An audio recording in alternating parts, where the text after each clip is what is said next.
শুদ্ধৰাজ street life নাৰু দাসৰ প্ৰণাম ল'ব। আজি 4 বছৰ ধৰি নিউজ লাইফৰ CM ছাৰৰ নিউজ চাই ভাগৰি পৰিলোঁ। কি ক'লে কি কৰিলে একো বুজি নাপালোঁ।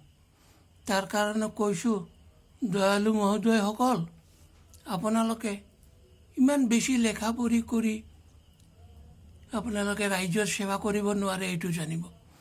খালি এই দুখন কিতাপ ভালদৰে পঢ়ি বুজি লৈ চলিব পাৰিলে, ৰাইজক বুজাব পাৰিলে ৰাইজৰ সেৱা ভাল হ'ব, এইটো জানিব। কিয় মই যি নিউজত শুনিছোঁ আজি 4 বছৰ ধৰি, তাৰ বেছিভাগ কথাই এই কিতাপটোত আছে, কিন্তু তেওঁ এই কিতাপৰ অৰ্থ নুবুজি চব উল্টা পাল্টা কৰি ৰাইজক হাৰাশাস্তি দিলে। তাৰ কাৰণে সকলো ৰাইজক নিবেদন কৰিছোঁ, আপোনালোকৰ যদি ৰাইজৰ সেৱা কৰিবৰ মন যায়, ৰজা হ'বৰ মন যায়, তেনেহ'লে এই দুখন কিতাপ ভালদৰে পঢ়ি বুজি ৰাইজৰ সেৱা এনেই কৰিব পাৰিব, এইটো জানিব। ৰাইজৰ সেৱা কৰিবলৈ টকা পইচাও নালাগে, সেইটোও জানিব। গতিকে মোৰ নিবেদনটো স্বীকাৰ কৰিব।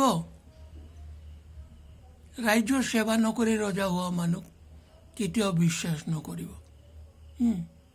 চব মোৰ নোট কৰা আছে 2021 15 আগষ্টৰ পৰা আজিলৈকে।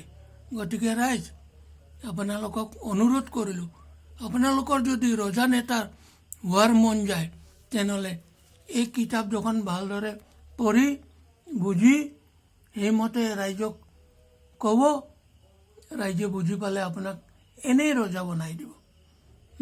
তেতিয়াহে আপুনি ৰাইজৰ সেৱা কৰিব পাৰিব। নমস্কাৰ, প্ৰণাম, বিদায়।